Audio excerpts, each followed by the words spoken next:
Bad இன் names. எல்லாரையும் பேர் சொல்லலாம்னு நினைச்சேன், நிச்சயமா ஒரு 5 பேராவது விடுறதுனால ஒரு சின்ன கனவா தான் இது ஆரம்பிச்சது. இது வந்து ஒரு ஓடிடி பிளாட்ஃபார்முக்கான ஒரு சின்ன படமா ஆரம்பிக்கணும்னு ஆரம்பிச்சது.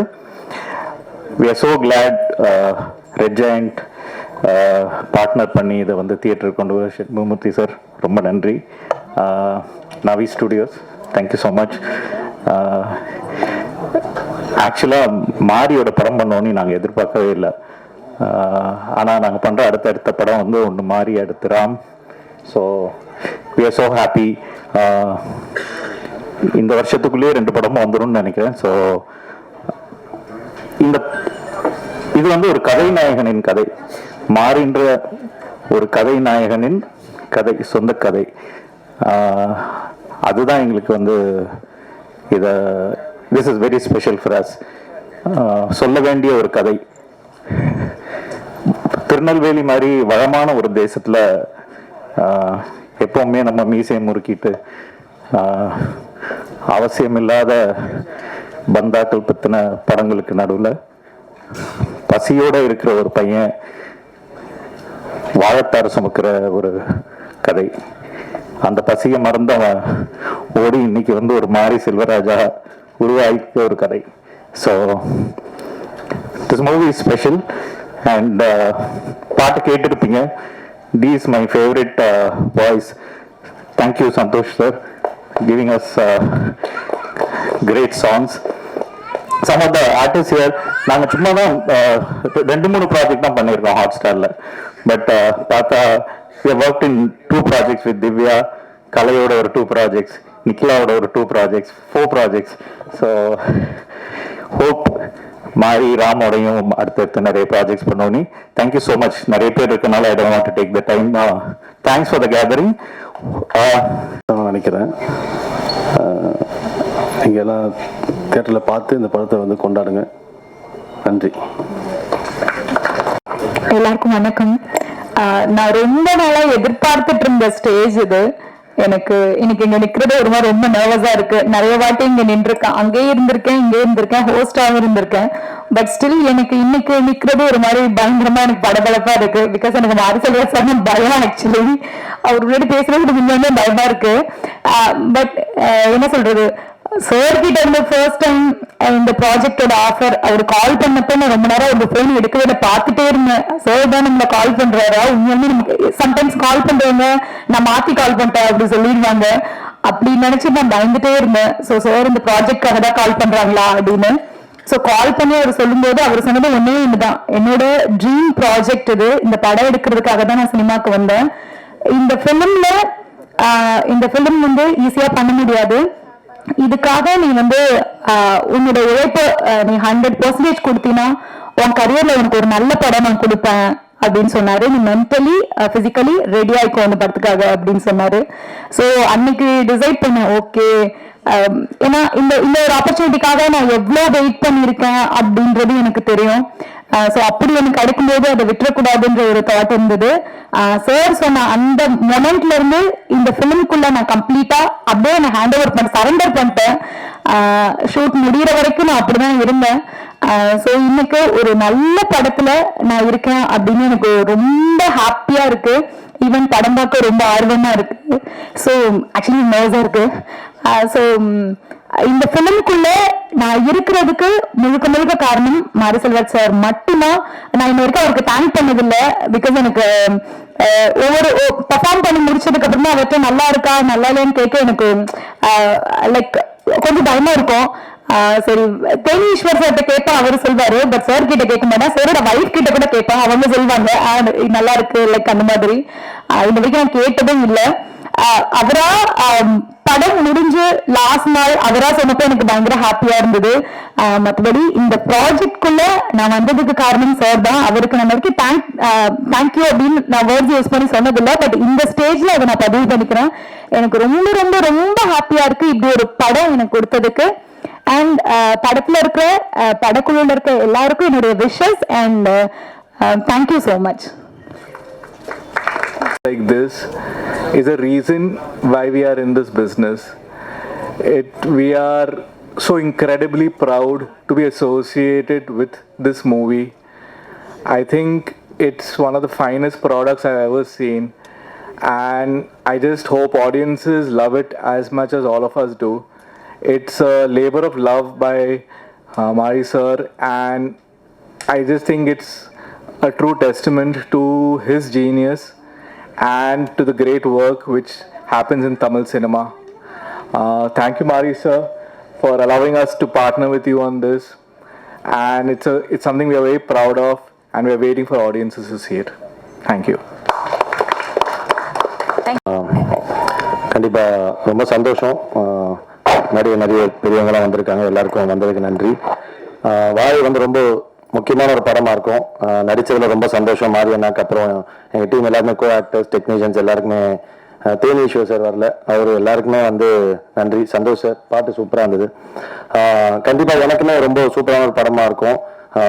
ஒரு புதுசான ஒரு உலகம் எனக்கு. ஸோ ஒர்க்கான ஆக்டிங்காகவும் இருக்கட்டும், அந்த லைஃபாக இருக்கட்டும், எல்லாமே எனக்கு புதுசாக இருந்தது. நிறைய லேர்ன் பண்ணிட்டேன் இந்த ப்ராஜெக்டில். Thank you so much. கண்டிப்பாக படம் ரொம்ப சூப்பரான ஒரு படமாக இருக்கும். நன்றி, வாழ்த்துக்கள். Thank you. Words from you.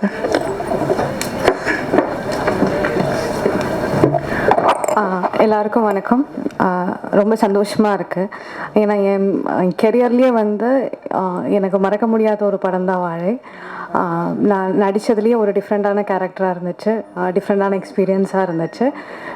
So எல்லாருமே அது பார்க்குறதுக்காக நானும் வெயிட் பண்ணிகிட்டு இருந்தேன். எனக்கு நான் நடித்ததை விட அந்த 2 பாய்ஸ் வந்து எப்படி வந்து ஸ்க்ரீனில் வந்துடும் அப்படின்றது பார்க்குறதுக்கு நான் ரொம்ப நாள் வெயிட் பண்ணிகிட்டு இருந்தேன். So finally it's releasing. அப்போது எல்லோரும் பார்த்துட்டு எங்களுக்கு அவங்களுக்கு என்ன என்கரேஜ்மெண்ட்டோ அதை கொடுத்துருங்க, எங்களை சப்போர்ட் பண்ணிடுங்க. Thank you. Thank you so much, ma'am. அடுத்தபடியாக ப்ரொடியூசர் அருண் அவர்களே பேச அழைக்கிறோம். கிட்டத்தட்ட எனக்கு மாறி ஒரு செல்வன் தான் கூப்பிட்றோம். மாறின்றது இங்கே ஸ்டேஜில் வந்து அப்படி வருது. ஒரு 13 இயர்ஸாக பழக்கம் எங்களுக்கு. ஸோ நாங்கள் பேசாத கதைகள் கிடையாது, ட்ராவல் பண்ணாத இடங்கள் கிடையாது. ஸோ நிறையா பேசியிருக்கோம். அவர்கிட்ட எப்பவுமே அந்த டைமில் கதை எழுதி முடிச்சுட்டு சார் அந்த கதை ஓகே சொல்லி நீ படமாக பண்ணு அப்படின்னு சொன்னதுக்கப்புறமா சார் மூலியமாகவும் சரி நானும் சரி நிறைய ஏறி இறங்கி ட்ரை பண்ணியிருக்கோம் பரியரும் பெருமாள் வந்து படமாக பண்ணுறதுக்கு.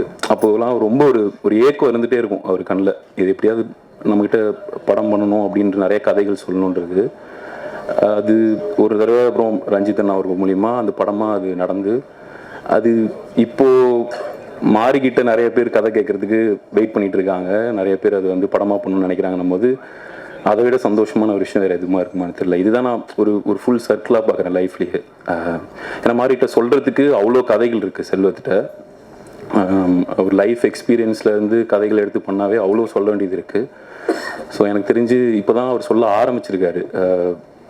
இன்னும் நிறைய சொல்லுவார். அது நானும் தொடர்ந்து எல்லா இதுலேயும் கேட்டுகிட்டே இருக்கணும் அப்படின்றது தான் என்னோட ஆசை. என்னோட நண்பனாக செல்வத்தோட படங்களோட ரசிகனா எனக்கு ரொம்ப ஆர்வமாக இருக்கேன். எல்லா படமும் அவர் எழுதிட்டு படிக்க கொடுப்பாரு, படிச்சுட்டு சொல்லுவோம். பட் இந்த கதை படித்தப்போ இது எப்படி ஒரு படமாக பண்ண போகிறாரு, ஏன்னா அதில் ரொம்ப அவருக்கான பர்சனல் வழிகள் இது ரொம்ப நிறையா இருக்குது. அவரோட லைஃப் இருக்குது, இது எப்படி படமாக எடுக்க போகிறாரு, அதுக்கு ரொம்ப அது காட்சிப்படுத்துறதுல இதில் எல்லாத்தையுமே அவருக்கு ரொம்ப சிரமமாக இருக்குமே நினச்சேன். நேற்று படம் பார்க்கும்போது அதெல்லாம் மீறி எப்படி இவ்வளோ அழகாக இவ்வளோ சூப்பராக அதை ப்ரெசென்ட் பண்ணியிருந்தாருன்னு எனக்கு அது 2 நாளாக அதே தான் யோசனையாக இருந்துகிட்டே இருந்தது. இதில் நடித்த அந்த பசங்களாக இருக்கட்டும், திவ்யா அவர்களாகட்டும், நிக்கிலா விமல் அவங்களாக இருக்கட்டும், இதில் எல்லாருமே சினிமாட்டோகிராஃபி பண்ண தேனீஸ்வர் சார், குமார் அண்ணன், சந்தோஷரோட மியூசிக் எல்லாமே வந்து அவுட் ஆஃப் தி வேர்ல்டு இருந்தது.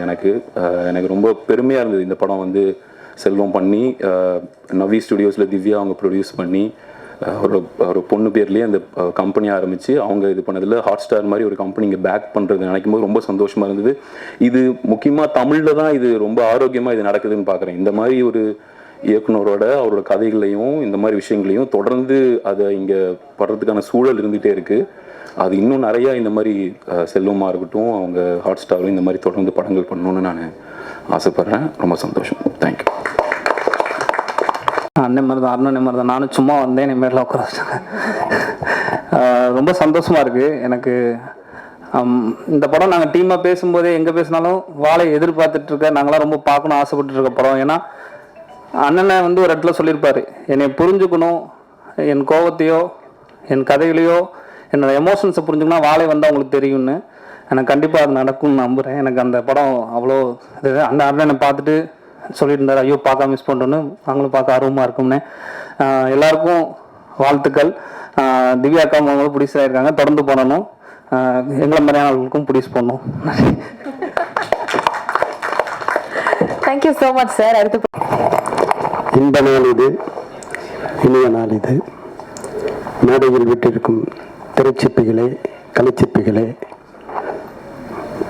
விழாவில் கலந்து கொண்டு வந்திருக்கும் நண்பர்களே, பத்திரிகை சோழர்களே, ஊடக நண்பர்களே, உங்கள் அனைவருக்கும் என் பணிவான மாலை வணக்கத்தை மகிழ்வோடு தெரிவித்துக் கொள்கின்றேன்.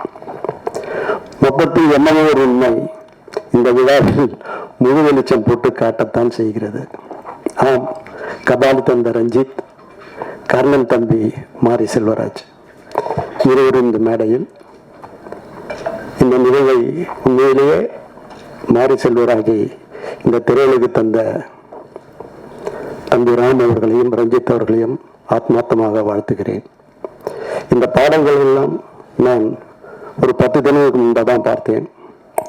என்ன ஒரு மேஜிக் வந்து சந்தோஷ் நாராயணனுக்கும் மாரி செல்வராஜுக்கும் ஒரு ஒட்டி பிறந்திருக்கிறது.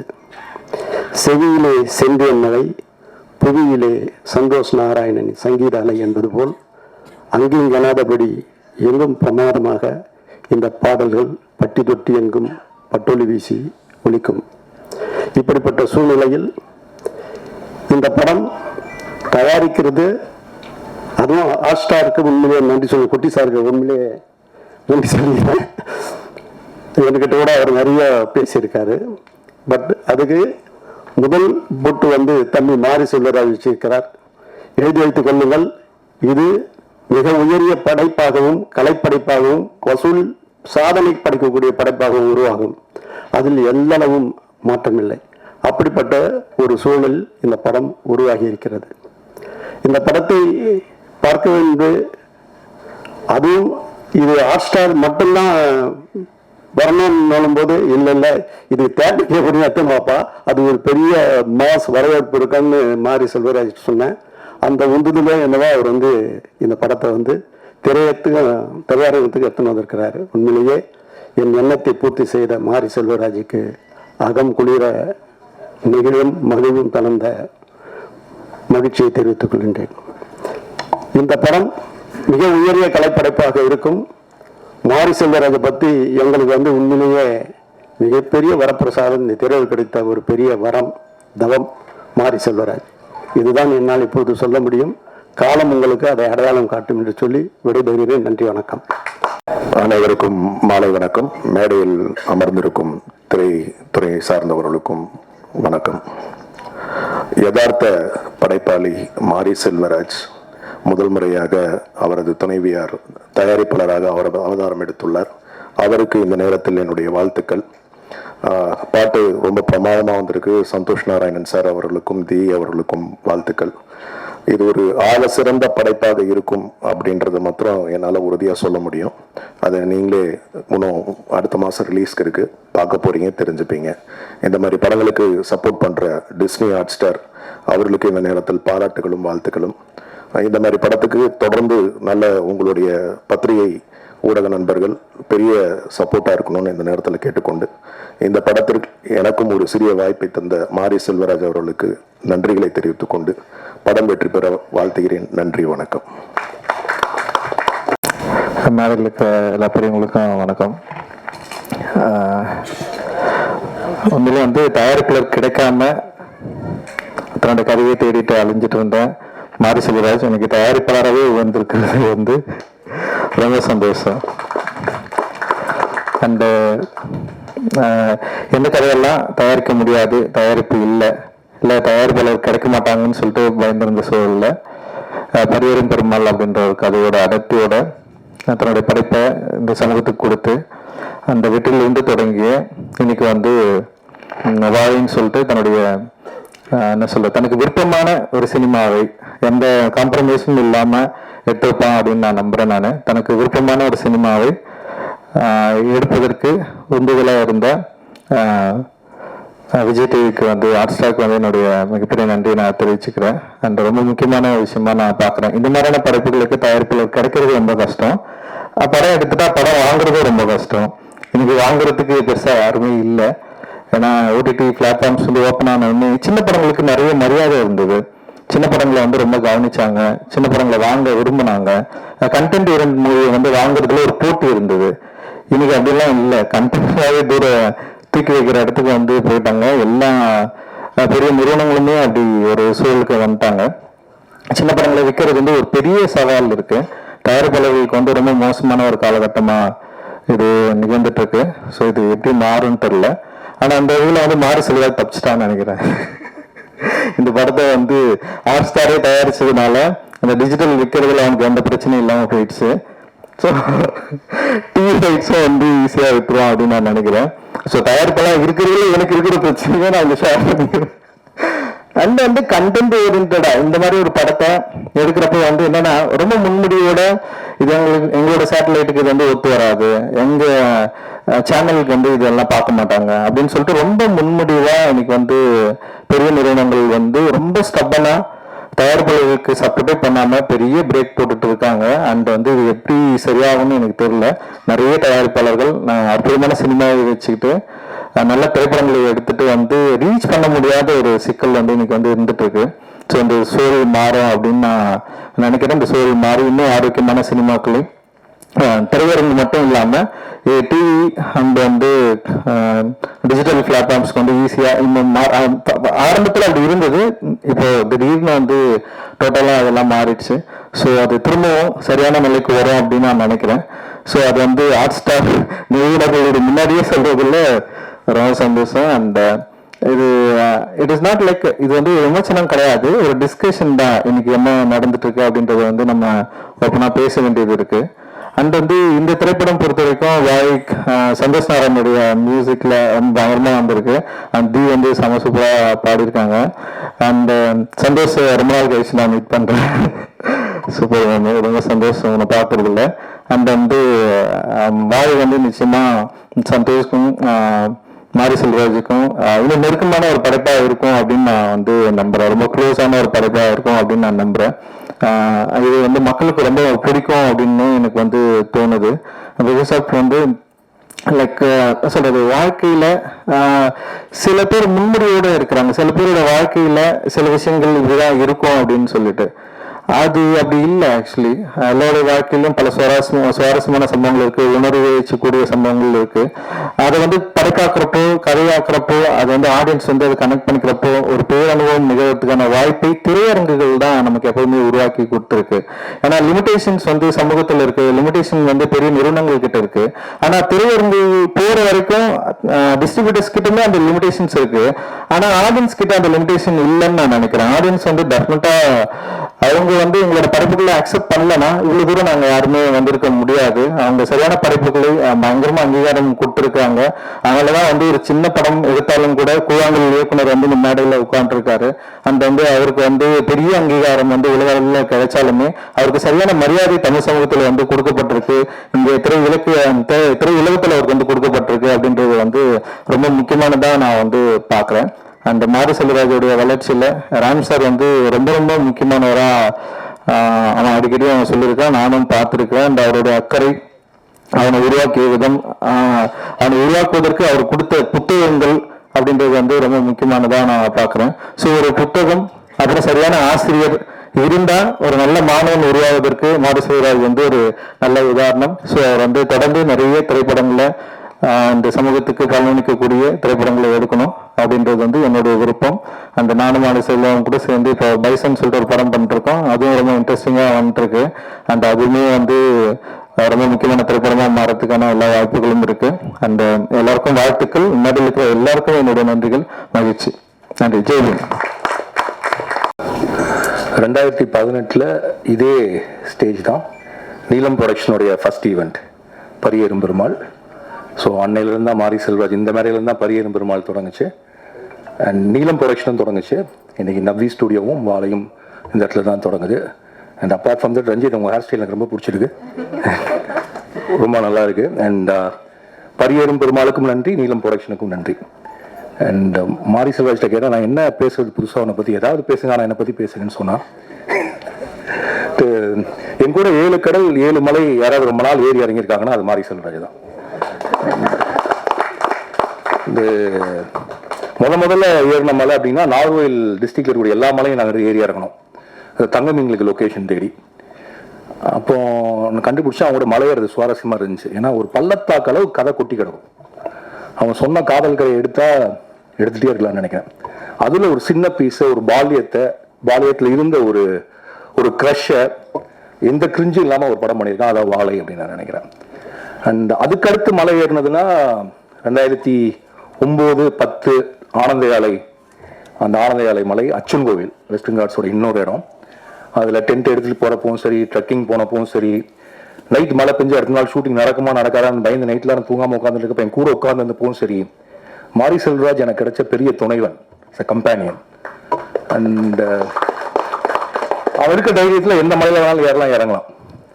அதுக்கப்புறம் இன்னொரு மலை இருக்கு, அது அதே தங்கமீன்களுக்கு 2012 ஏறினா வயநாட்டில் இருக்கிற செம்ப்ரா பீக். அது ஏறதுக்கு ஒரு 3 மணி நேரம் ஆகும், இறங்குறதுக்கு 2 மணி நேரம் ஆகும். Impossible to shoot. அது ஒரு ஆர்டின் ஷேப்ல ஒரு லேக் இருக்கும், அதனால அங்கே எடுப்போம். யாருக்கும் தோழன் இல்லைன்னு ஒரு பாட்டு, பட் எனக்கு ஒரு தோழனா இவன் கூட வந்தான். அண்ட் மேலே போய் நாங்கள் முதல் நாள் டென்ட்லாம் போட்டு 40 பேர் தங்கிட்டோம்.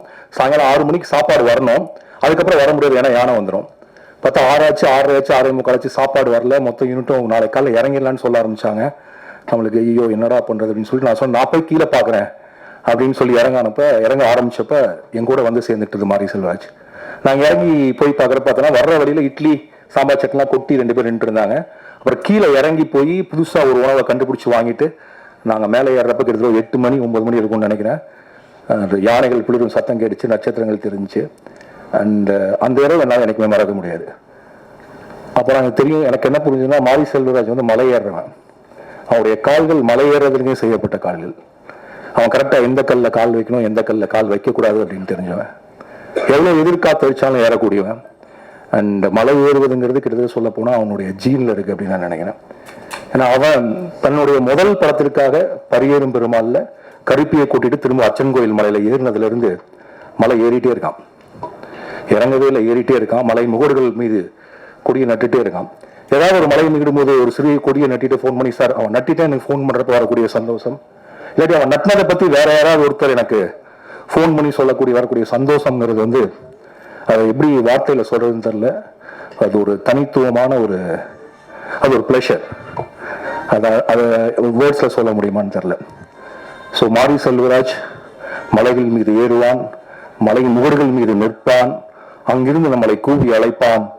அவனுடைய கருத்துக்களை, அவனுடைய காதலை, அன்பை, அரசியலை பேசிக்கொண்டேதான் இருப்பான். அதை நாம் கேட்டுத்தான் ஆக வேண்டும், ஏனெனில் அது காலத்தின் கட்டாயம். இப்போது அவன் ஏறிக்கொண்டிருப்பதற்கு துணையாக இருப்பது வந்து திவ்யா, நாஸ்தன்கா என்கிற நவ்வி அண்ட் யுவான் சுவாங், இல்லை வெறும் யுவான். இவங்க 3 பேர் இன்னைக்கு துணையாக அவங்க கூட வந்துட்டே இருக்காங்க.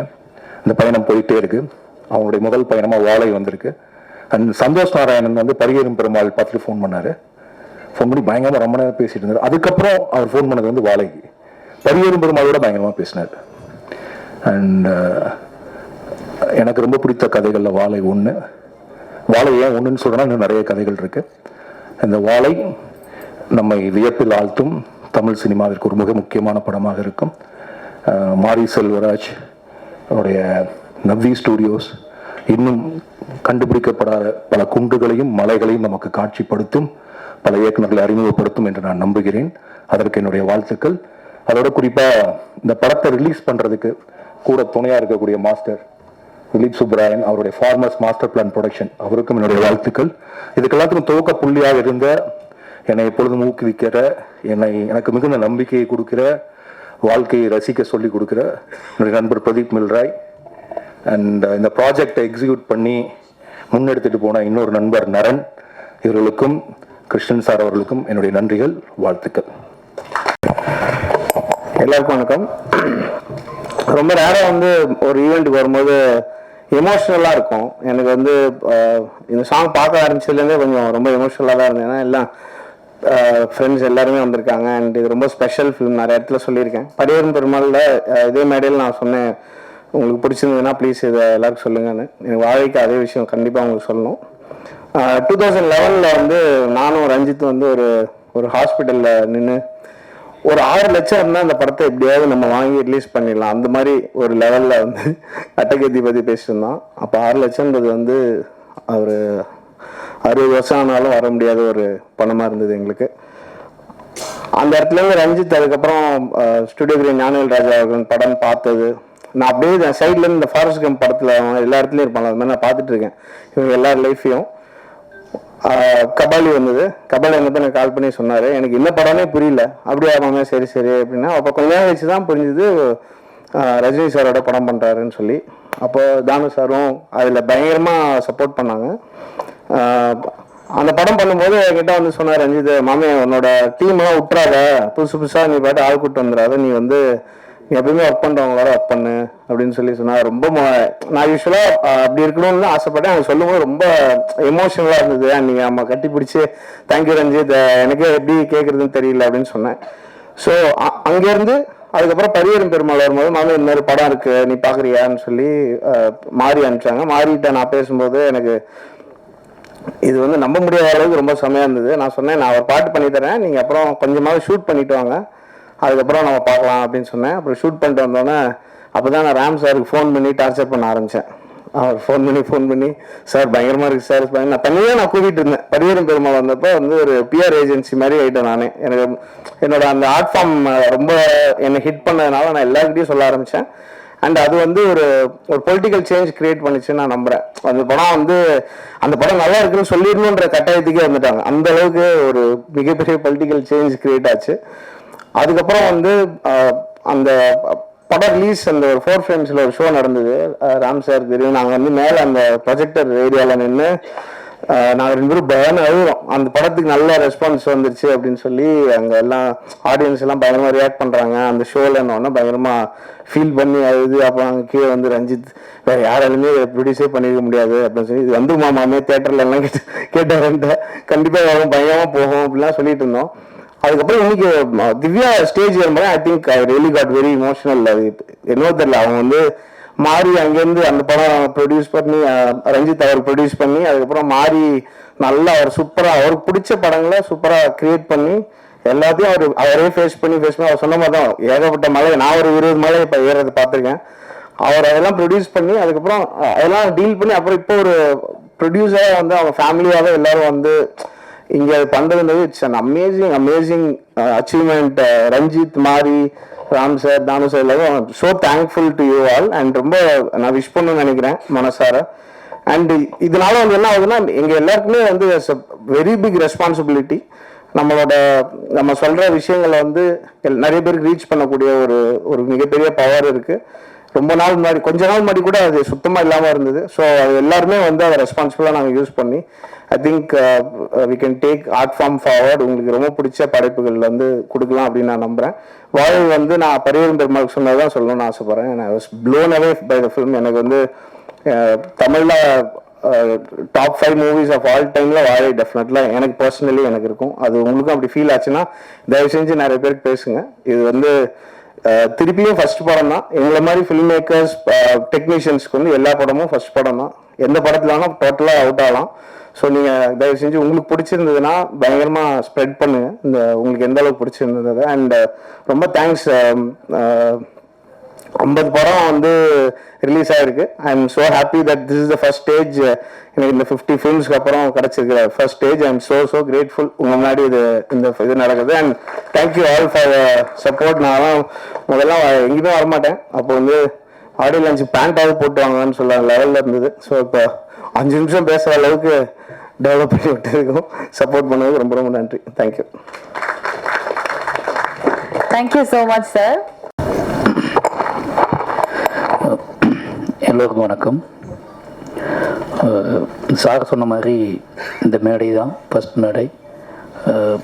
ப்ளஸ் நீங்கள் வந்து பரியரும் பெருமாளை கொண்டாடின விதம் தெரியும்.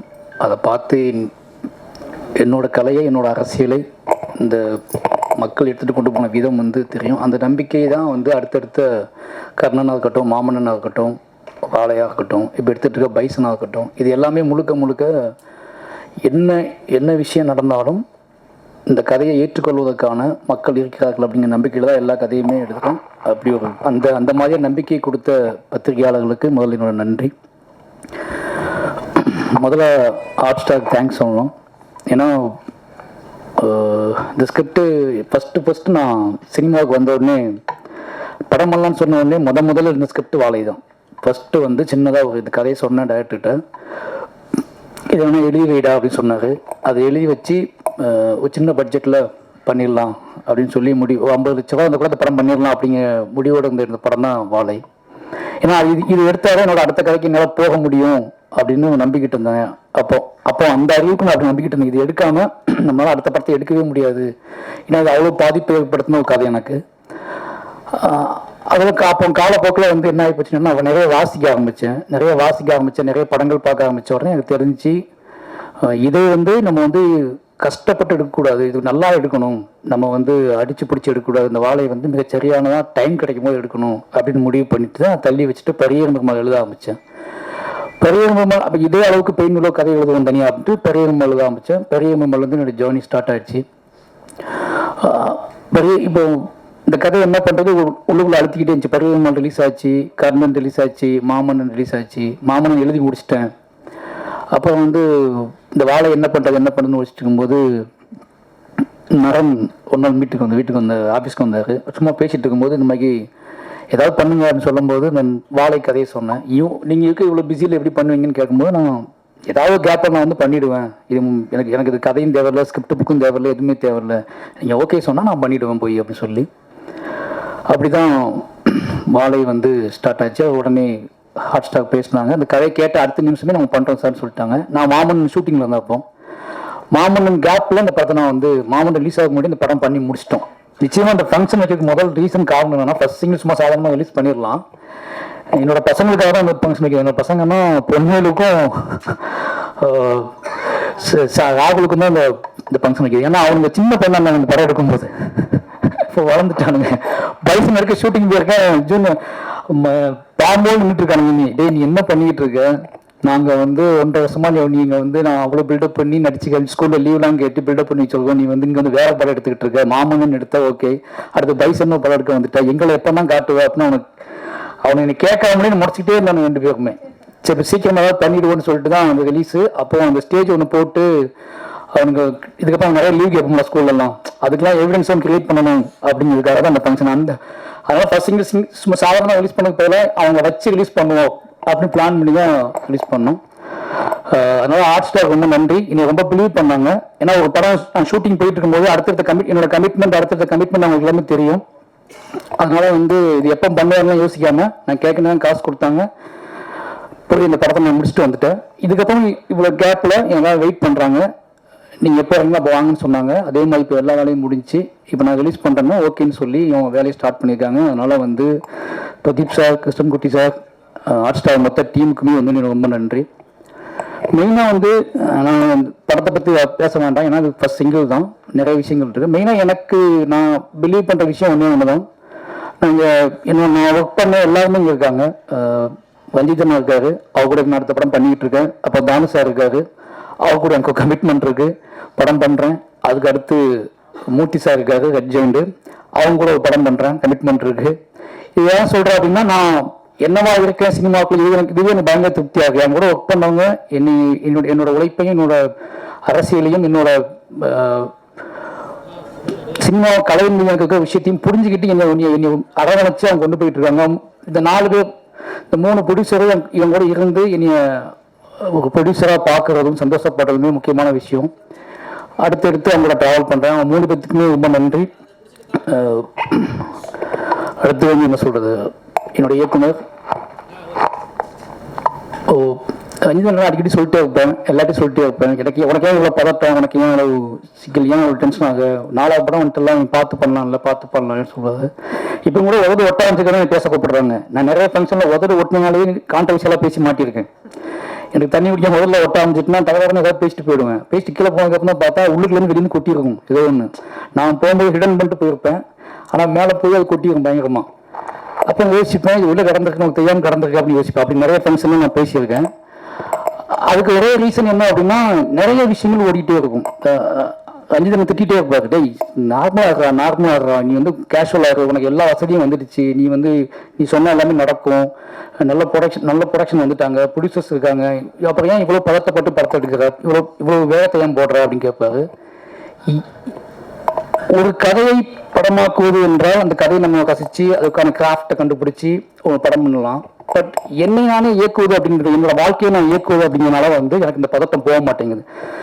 நான் கிரியேட் பண்ணுற எல்லா கேரக்டர்ஸுமே என் வாழ்க்கையில் பார்த்த மனிதர்களாக இருக்காங்க. அவங்க இன்னும் வாழ்ந்துக்கிட்டு இருக்காங்க.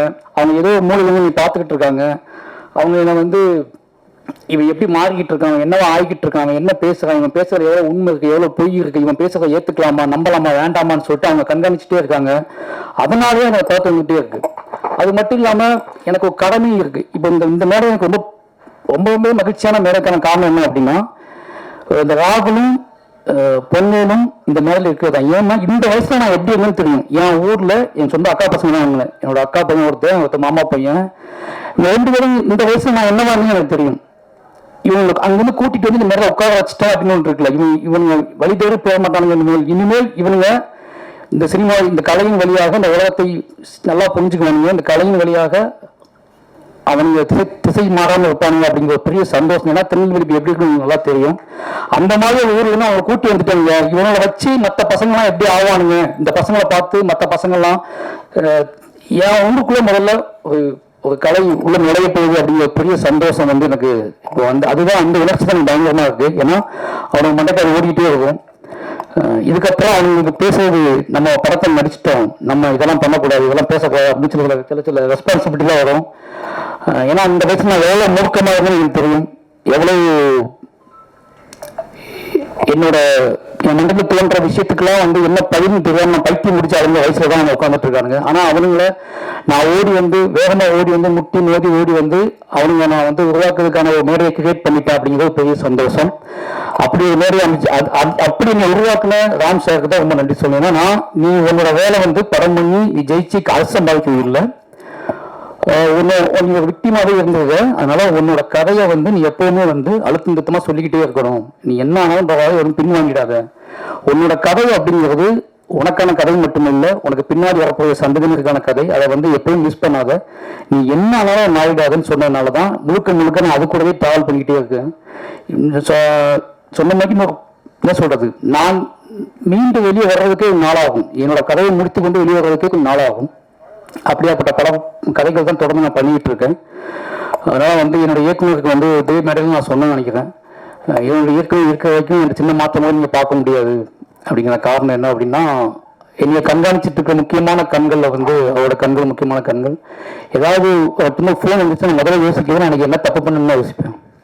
சுற்றி முற்றி பார்ப்பேன், நம்ம ஏதாவது ஸ்டேட்டஸ் போட்டிருக்கோமா, இல்லை ஏதாவது அதிகம் பேசியிருக்கோமா, ஏதாவது பண்ணியிருக்கோமா, ஏதாவது ஃபோன் பண்ணியிருக்கோமா, யார்ட்டாவது பேசியிருக்கோமா, ஏதாவது பேட்டி கிட்டி கொடுத்துட்டோமா அப்படின்னு தான் பார்ப்பேன். ஏன்னா எப்படி வீட்டில் இருக்கிறவங்க எப்படி அப்பா அம்மா மேலே பயம் வச்சுருப்பாங்க. எங்கள் அப்பா அம்மாவுக்கு நான் வந்து எனக்கு ஒரு விஷயம் நடந்ததுக்கு அப்புறம் தான் அவங்களுக்கு தெரியும். எனக்கு நடப்பதற்கு முன்னாவே எனக்கு தெரிஞ்சது வந்து எங்கள் டைரக்டருக்கு மட்டும்தான். நான் மிட் நைட் கூட எனக்கு ஃபோன் பண்ணிட்டு என்னடா பண்ண ஒருத்தர் வெளியே காணப்படி உன்னை பற்றி அப்படின்பாரு. எனக்கு அது பயங்கர ஷாக் ஆகும். எப்படி 12 மணிக்கு போய் எப்படி பார்த்தாரு அப்படின்னு சொல்லி அவனை தேடி பிடிச்சி எனக்கு என்ன ஆகும். ஆனால் இதுக்கு மட்டும் இதே பார்த்துருப்பாரு. என்னன்னா பதட்டப்பட்டுட்டே இருப்பாரு. நீ கரெக்டா இருக்கடா, நீ கரெக்டா இருக்கடா, நீ வந்து ஏன் பதட்டப்படுற, நீ ரொம்ப லாங், நீ கலை, நீ வந்து ஆர்ட் ஃபார்முக்குள்ள இருக்க, அதனால ஆர்ட் ஃபார்ம் மையப்படுத்தியே நீ டிராவல் ஆகு அப்படின்னு சொல்லிட்டே இருப்பாரு. அது இருக்கிற தைரியத்துல தான் வந்து டிராவல் ஆகிட்டே இருக்க. அப்புறம் ரஞ்சித்னு சொல்லி ஆகணும். ஏன்னா முழுக்க அவர் எவ்வளவு வேகமா இருந்தாலும் தன்னோட இருக்கிற மனிதர்களை பத்திரமா பார்த்துக்கல அவருக்கு நிவாரணம் யாருமே நினைப்பேன். ஏன்னா அவர் ஓடிட்டு இருப்பார், அவர் முட்டுவாரு மோதுவாரு எல்லாம் பண்ணுவாரு, கலகங்களை உருவாக்குவாரு. ஆனா பக்கத்துல இருக்கிறவன் ரொம்ப பாதுகாப்பா இருக்கணும் அப்படின்னு நம்பக்கூடிய அந்த மனம் இருக்குல்ல, அதுதான் வந்து எனக்கு இப்போ என்னன்னா சரி பாதுகாப்பாரு அப்படின்னு சொல்லக்கூடிய விஷயம் இருக்குல்ல. 2 பேத்துக்கும் நன்றி சொல்லாம பார்த்தாது. அப்புறம் வந்து ரெட்ஜின் சொல்லணும். வாழை முடிச்சு ஃபர்ஸ்ட் பார்த்து அவங்க உதயசாமி முன்னாடியே பார்த்துட்டாரு. அதுக்கு ரீசன் என்ன அப்படின்னா, மாமன் பண்ணிட்டு இருக்கும்போதே பார்த்துட்டேன். மாமன் ரிலீஸ் ஆகும் மட்டும் உதயசாமி படம் பார்த்துட்டாரு. சார் நீ என்ன யோசிக்காதீங்க, தேட்டருக்கு கொண்டு வாங்க, நான் பார்த்துக்கிறேன் அப்படின்னு சொல்லி. அதுக்கப்புறம் மூர்த்தி சார் பயங்கர சப்போர்ட் எனக்கு. என்னன்னா சார் டைம் நான் மட்டுமே ஈஸியாக பேசிட்டு இருக்கேன் உங்ககிட்ட, அப்படிதானே நான் தான் அதை எல்லாம் சொல்லுவாங்க, படம் பண்ணி சண்டை போடாமல் சிரிச்சு பேசிட்டு நீ தான் மூர்த்தி சார் கிட்ட அப்படின்னு சொல்லுவாங்க. ஏன்னா அவர் ரொம்ப மரியாதையை நீ பார்த்துக்கிட்டாரு. மாமன்னனாக இருக்கட்டும், மாமனோட வெற்றியாக இருக்கட்டும். இப்போ வாழை படம் பார்த்துட்டாரு. வாழையெல்லாம் மூர்த்தி சாருக்கு பிடிக்குமா அப்படி ஒரு டவுட் இருந்துச்சு. ஆனால் படம் முடிஞ்சோன்னு எனக்கு சொன்ன வார்த்தை வந்து, சார் எனக்கு ரொம்ப பிடிச்சது சார், நீ பயப்படாதீங்க, இதை தேட்டரில் ரிலீஸ் பண்ணலாம் அப்படின்னு சொல்லி தான் ஸ்டார்ட் பண்ணாரு. அதனால் ரெட்ஜிக்கு ரொம்ப நன்றி. அடுத்து வந்து மாஸ்டர், திலீப் மாஸ்டர் சொல்லணும். ஏன்னா இந்த படத்தை எப்படி எந்த மாதிரி கொண்டு வராது, யார் சப்போர்ட் வைக்குது அப்படின்னு சொல்லிட்டு நான் வந்து கொஞ்சம் ரஞ்சித் டிஸ்டர்ப் பண்ணக்கூடாது, நமக்கு தெரிஞ்ச ஆட்களாக டிஸ்டர்ப் பண்ணக்கூடாது, நம்ம ரொம்ப நம்பி நம்ம எமோஷனலாக ஆட்களாக டிஸ்டர்ப் பண்ணக்கூடாது, நம்ம வந்து ஒன்று நம்மளே பண்ணிவிடுவோம், இல்லை வெஜ்ஜில் பண்ண சொல்லுவோம். இப்படி தான் பிளான் பண்ணிட்டு இருந்தேன். ஒரு நாள் பைசன் ஷூட்டிங் வந்தார், வாழை காட்டுங்க எனக்கு அப்படின்னாரு. நான் ஷூட் பண்ணிட்டு இருந்தேன். அப்போ கேப்பில் வாழை பார்த்துருங்கன்னு சொன்னேன். வாழை பார்த்துட்டு வந்தார். வந்துட்டு தலைவா ரொம்ப எமோஷனல் ஆகி அன்னைக்கு ஃபுல்லாக ஷூட் பண்ண மாட்டேன்ட்டார். நீங்களே பண்ணிக்கோங்க, நான் கொஞ்சம் ஃப்ரீயாக விடுங்க அப்படின்னு சொல்லிட்டாரு. ஒரு 2 days பட்டில் ஸ்பாட்டுக்கே வரல, உட்காந்துட்டே இருந்தார். அதுக்கப்புறம் வந்தார். வந்துட்டு திருவாரூர் நம்ம தேட்டருக்கு பண்ணுறோம், நான் இந்த படத்தில் இருக்கணும் இல்லை, அதான் நீங்கள் இருக்கீங்களா மாஸ்டராக இருக்கீங்களா அப்படின்னு. இல்லை நான் வந்து இந்த படத்தோட எல்லா விஷயத்தையும் நான் கூட இருக்கணும், என் பேர் இந்த படத்தில் இருக்கணும் அப்படின்னு ரொம்ப ஆசைப்படுறேன், சினிமாவுக்கு வந்து ரொம்ப ஆசைப்பட்ட விஷயம் இருக்கும் அப்படின்னு சொன்னார். எனக்கு ரொம்ப சந்தோஷமாக இருந்துச்சு. ஏன்னா அவர் சொல்லும் போது கண்ணு கலந்துருந்துச்சு. ஒரு மாஸ்டர் கண்ணு கிளம்புனா பயங்கரமாக பிரமிப்பாக இருக்கும்ல. அப்போ ஓகே மாஸ்டர் அப்படின்னு சொல்லி தான் உள்ளே வந்தார். அவரோட கம்பெனி வந்து அவரோட ப்ரொடக்ஷன் சந்தோஷ் சார் சொல்லணும், சந்தோஷ் மேன் சார். எல்லாம் சொல்கிற மாதிரி சந்தோஷ் சார் எனக்கு ஒரு மேஜிக் இருக்குது. காரணம் என்னென்னா ஒரு ஃப்ரீடம். 2 பேருமே வந்து பேசும்போது நான் வந்து சாங் கேட்கும்போதும் சரி, என்னோட டெப்த்தாக நான் எவ்வளோ நேரம் கேட்க முடியுமோ கேட்டு வாங்கி அவர்கிட்ட பேசி சிரிச்சு விளையாண்டு ஒன்று ரெடி பண்ணுவோம். நான் படம் முடிச்சுட்டு இருந்தால் பாதி பாட்டு வாங்குவேன். படம் ஸ்டார்ட் பண்ணும்போது பாட்டு வாங்க மாட்டேன். ஏன்னா என்னோட விஷுவலை பார்க்கணும், என்னோட வேர்ல்டை புரிஞ்சுக்கணும், என்னோட கதாபாத்திரங்களோட கண்களை வந்து மியூசிக் டைரக்டர்ஸ் பார்க்கணும்னு நினைப்பேன். ஏன்னா மாம் பழைய முன்னாள் வந்து நான் எல்லா பாட்டையுமே படம் முடிச்சுட்டு தான் வாங்கியிருக்கேன். ரஹ்மான் சார்ட்டையும் அப்படி தான் நான் வாங்குவேன். அது ஒரே ரீசன் என்னென்னா, எனக்கு வந்து ஒரு கட்டத்துக்கு மேலே வந்து அவங்களுக்கு வந்து அவேர் ஆகிடுவாங்கன்னு பயமா இருக்கும் கதை சொல்லும் போது. இதான் கதை லைன் சொல்லிட்டு அப்போ படத்தை கொண்டு போய் காட்டுவேன். அப்படி படம் காட்டி தான் வந்து எல்லா பாட்டும் மியூசிக் வாங்கணும். வாழையும் அப்படிதான் பார்த்தாரு. வாழை பார்த்த அவரும் அதே அந்த நாள் ஞாபகத்தில் இருக்கு எனக்கு. வாழை வந்து பார்த்தாரு. பார்த்துட்டு அவரு நம்ம வேற மாதிரி பண்ணுங்க அப்படின்னு சொல்லி ஸ்டார்ட் பண்ணதான் இந்த படத்தில் பாடல்கள். நிச்சயமா எனக்கு வந்து ரொம்ப பிடிச்ச, எனக்கு நான் அதிகமாக கேட்டுட்டு இருக்க பாட்டு வந்து இந்த படத்தில் பாடுறேன். இப்போ அதிகமாக என்னை டிஸ்டர்ப் பண்ணுற பாட்டு வந்து இதில் பாதவத்தின் ஒரு ஒப்பாவி பாடல் இருக்கு. அந்த பாடல் எப்படி உருவாச்சுன்னு எனக்கு தெரியல.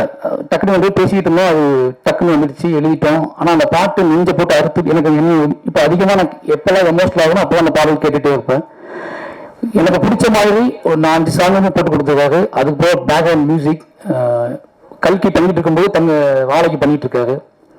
அப்படியே நான் பயந்துக்கிட்டே இருந்தேன், கல்கி பண்ணிட்டு இருக்காரு இப்படி கரெக்டாக செங்க் ஆகுமா அப்படின்னு சொல்லி. ஆனால் பக்காவாக எல்லாத்துக்கும் பிடிச்ச மாதிரி பண்ணி கொடுத்துருக்காரு. எனக்கு ரொம்ப பிடிச்சிருந்துச்சு ஒரு பேக்ரவுண்ட் மியூசிக் இந்த படத்தில். ரொம்ப நன்றி சார். எனக்கே ஸ்பெஷலாக பண்ணுறீங்க அப்படின்னு தான் சொல்கிறாங்க, அதுக்கும் ரொம்ப நன்றி. அப்புறம் என்னோட டீம் கேமராமேன் வர முடியல, அவர் வந்து மதுரையில் ஷூட்டில் இருக்காரு, எடிட்டரும் வர முடியல. அப்புறம் வந்து குமார் ஆர்டேட்டர், எல்லாருமே எனக்கு வந்து என் படம் என்னோட விஷயம் அப்படின்னு புரிஞ்சுக்கிட்டனால ரொம்ப எமோஷனலாகவே எல்லாருமே வேலை பார்த்தோம். இந்த ஆர்டிஸ்ட்டு நிகிலா அம்மல், அப்புறம் திவ்யா துரைசாமி, அப்புறம் கலையரசன், இவங்க எல்லாருமே என்ன பண்ணாங்க, ஒரு கட்டத்தில் வந்து விடமாட்டாரு, இதுதான் இந்த படத்தை இருக்கிறதுக்கான காரணத்தை புரிஞ்சுக்கிட்டாங்க. இந்த பட கதை என்ன மாதிரியான கதை, இது யாரோட கதைன்னு தெரிஞ்சுக்கிட்டு எல்லாத்தையும் நம்ம முகத்தை பார்த்துட்டே இருப்பாங்க. வேறவே யோசிக்கலாம், இது வந்து சினிமாவாக நடக்காது, நம்ம சமாளிக்க முடியாது அப்படின்னு தெரிஞ்சுக்கிட்டு எனக்காக நான் சொன்னது எல்லாமே செஞ்சாங்க. எல்லாமே ரொம்ப கஷ்டப்பட்டு நடிச்சாங்க. இதில் வந்து நிக்கிலாவுக்காவது கொஞ்சம் ஈஸியான கேரக்டர் தான், ஆனால் ரொம்ப நல்லா பண்ணியிருக்காங்க. பட் ஆனால் கலை, திவ்யா, இவங்க எல்லாத்துக்குமே வந்து ஹார்ட் ஒர்க். நான்மையாக வந்து ரொம்ப கஷ்டப்படணும். எல்லாமே நான் பட்ட கஷ்டம் எல்லாம் அவங்க படணும் அப்படின்னு சொல்லிட்டேன். அவ்வளோதான், நான் பட்ட என்னதான் கஷ்டப்பட்டோம் சின்ன வயசுல, அதெல்லாம் நீங்கள் படணும்னு சொல்லிட்டேன். அதனால அவங்க ரொம்ப கஷ்டப்பட்டாங்க. எந்த நடிகர்கள் செய்ய மாட்டாங்க, அதை கண்டிப்பாக செய்ய முடியாது. கிட்டத்தட்ட கலைவாசன் வந்து 100 கிலோ வெயிட்டு தள்ளி தூக்கிட்டு இருந்தார். 100 கிலோ கண்டிப்பாக. ஒரு 5 தாக்குனா 100 கிலோ வரும்ல, 5 வார தாக்குனா 100 கிலோ வந்துடும். அது மாதிரி திவ்யா துரைசாமி வந்து ஒரு 60 கிலோ 70 கிலோ தூங்கி வைப்பாங்க படம் ஃபுல்லாகவே. அது என்ன கழுத்து பழக்கணும், இது எல்லாமே வந்து ட்ரைனிங் கொடுத்து அதுக்கு சகதி, இது எல்லாம் நிறைய விஷயங்கள் இருந்துச்சு. எல்லாமே மாவி செல்வராஜ் அப்படிங்கிற ஒரு பையன் மேலே, ஒரு டைரக்டர் மேலே இந்த மரியாதை மட்டும்தான் ஒரு ரீசன். ஏன்னா யோசிச்சு எனக்கே ஆச்சரியமா இருக்கும். ஷார்ட்ல ஃப்ரேம் வச்சு பார்த்துட்டு இருக்கும்போது தள்ளி தூக்கிட்டு நடந்து போயிட்டு இருப்பாங்க. அது இடையில என் மக்கள் நடந்து போயிட்டு இருப்பாங்க, என் மக்களுக்கு நடுவில் இவங்க நடந்து போயிட்டு இருப்பாங்க. அதை பார்க்கும்போது ரொம்ப ஆச்சரியமா இருக்கும். எனக்கு ஊர்கார மாதிரி போயிட்டு இருப்பாங்க, பாவமா இருக்கும். இறக்கி வச்சதுக்கு அப்புறம் அப்படியே கழுத்து மெதுவாக திருப்பி பார்ப்பாங்க. திருப்பி ரீடேக் வந்துருமோன்னு பயம் வந்து அவங்களுக்கு பயங்கரமா இருக்கும். ஆனால் ரீடேக் வந்துடும், திருப்பி போயிட்டு போவாங்க. ஏன் அவங்களுக்கு பெரிய உந்துவா இருந்துச்சுன்னா அந்த இதே வெயிட்டை இதே விஷயத்துக்கு பசங்க சமைக்கிறாங்க அப்படின்னு பார்க்கும்போது அவங்களுக்கு இன்னும் சப்போர்ட்டிவாக இருந்துச்சு. எல்லாருமே ஓப்பனாக சொல்லணும் அப்படின்னா நிறைய வேலை வாங்கியிருக்கேன். அந்த வேலையை அந்த எமோஷனில் புரிஞ்சுக்கிட்டு எல்லாருமே ரொம்ப ஹார்ட் ஒர்க் போட்டு இந்த படத்தை பண்ணி கொடுத்துருக்காங்க. அதனால் எவ்வளோ என்னோட மொத்த டீம் கொண்டும் ரொம்ப நன்றி சொல்லணும். அப்புறம் என்னோட நவி ப்ரொடக்ஷனோட ப்ரொடியூசர் திவ்யா மல்சிராஜ், அவங்க பின்னாடி கேட்டாங்க இன்னும் நானா ப்ரொடியூசர் மேலே போகணும் அப்படின்னு கேட்டாங்க. அந்த படத்தில் காஸ்டியூம் டிசைனர் வந்து அவங்க திவ்யாவோட தங்கச்சி தான் சொன்னா வந்து அவங்க பண்ணியிருக்காங்க. பண்ணவொன்னே என்னோட வீடு அது என் வீடு அவங்க சேரும். அவங்க எப்படி காஸ்டியூம் டிசைன் பண்ணிப்பாங்க யோசிச்சுப்பாங்க. அவங்க பண்ணியிருக்காங்க. அவங்க நன்றி அன்றைக்கி பர்த்டே, ஹாப்பி பர்த்டே. திவ்யா வந்து எனக்கு நல்லா தெரியும். நாங்கள் லவ் பண்ண காதலிக்க ஆரம்பித்த காலகட்டத்தில் சினிமாவுக்கு டிக்கெட் ஒரு நாள் நல்லா ஒரே விஷயம் சொல்லணும். ஒரு விஷயம், நானும் திவ்யாவும் ஃபஸ்ட்டு படத்துக்கு போனோம். இதுக்கு தான் ஆசைப்பட்டா பாலகுமார்னு சொல்லிட்டு அந்த படம் ஃபேமிலியாக போய் மற்ற தங்கமங்க ரிலீஸாக இருந்துச்சு. கொஞ்ச நாள் முன்னாடி ரிலீஸாக முடிச்சிருந்துச்சு. அப்புறம் ஃபஸ்ட் படத்தை கூட்டிகிட்டு வந்தேன். உள்ளுக்கு வந்து படம் ஆரம்பிச்சு விஜய் சேவி சார் காட்ட கூட செய்யல. அதுக்கு எங்கள் டேரக்டர் வந்து ஃபோன் இருந்துச்சு. ஃபோன் பண்ணிட்டு எங்கடா படம் பார்த்துட்டு வெளியே வர அந்த புக்கு ஒன்று வாங்கிட்டு வரேன். அந்த புக்கை வாங்கிட்டு வந்து அது என்ன வரைக்கும் பார்த்து சொல்கிறேன் அப்படின்னு சொன்னாங்க என்கிட்ட. நான் எழுந்துச்சு வெளியே வந்துட்டேன். வெளியே வந்து அப்புறம் புக்கை தேடி கண்டுபிடிச்சி புக்கை பேசி நானும் சாரும் பேசிகிட்டே வந்து படமே முடிஞ்சிருச்சு. என் படம் முடிச்சுட்டு வெளியே வந்தாங்க. அப்போ தான் அவங்களுக்கு வந்து சினிமாவுக்குள்ள இருந்துக்கிட்டே சினிமாவை பற்றி இந்த டேரக்டர் பேசிட்டு இருக்கிற விஷயம்லாம் பயங்கர ஷாக்காக இருந்துச்சு. ஏன்னா ஒவ்வொரு படத்துக்கும் டிக்கெட் கேட்டு கெஞ்சு வாங்கிட்டேன். நான் அப்புறம் சென்னை வந்துட்டேன்ல அஸ்டிமேட் நினச்சா எல்லா படத்துக்கும் டிக்கெட் வாங்கி முடிக்கணும் நம்பவே இருக்குல்ல. நானே தங்கமணி எங்க டைரக்டர் வேலை பார்த்துட்டு இருக்கேன். அவங்க கேட்கறது எங்க டிக்கெட் கேட்பாங்க. அந்த அதுதான் எங்க போய் பார்ப்பேன். ஆனா கஷ்டப்பட்டு எவ்வளோ யார்ட்டையோ சொல்லி டிக்கெட் வாங்கி கொடுப்பேன். கூட்டத்துக்கு நீங்க போய் பார்த்து வருவாங்க. சினிமா பீரியட்ல எனக்கு அதுதான் கல்யாணம் பண்ணது ஒரே ரீசன். அவங்க அம்மா, அவங்க வீடு, 3 பேருமே கலையை நேசிக்கக்கூடிய ஆட்களாக இருந்தாங்க. கலையை நம்பினாங்க. கலையின் வழி யார் உரையாடினாலும் ஒரு ஆர்ட் ஃபார்ம் வழி பேசக்கூடிய மனிதர்களை ரொம்ப ரொம்ப நம்பினாங்க. என்கிட்ட அது ரொம்ப தாராளமாக இருந்துச்சு. அதனால என்னை ரொம்ப தாராளமாக நம்பிட்டாங்க. இன்னைக்கு நான் எனக்கு ரொம்ப சந்தோஷம் சொன்ன மாதிரி எனக்கு வந்து ரொம்ப எமோஷனலான ஒரே ரீசன் என்னன்னா, நம்ம ஏதோ செஞ்சுருக்கோம், ஒரு நாடக காதல் வழி நம்ம ஏதோ ஒன்று செஞ்சுருக்கோம் அப்படின்னு ஒன்று தோணுச்சு எனக்கு. நாடக காதல் தான் புரிஞ்சிருக்கும். சாதி முகத்துலாம் நாடக காதல். அப்போ நாடக காதல் வழி நம்ம ஒன்று பண்ணியிருக்கோம் அப்படிங்கிறது வந்து பெரியமான சந்தோஷமா இருந்துச்சு. அந்த வகையில் வந்து இன்னைக்கு என் வாழ்க்கையில் முக்கியமான நாள்.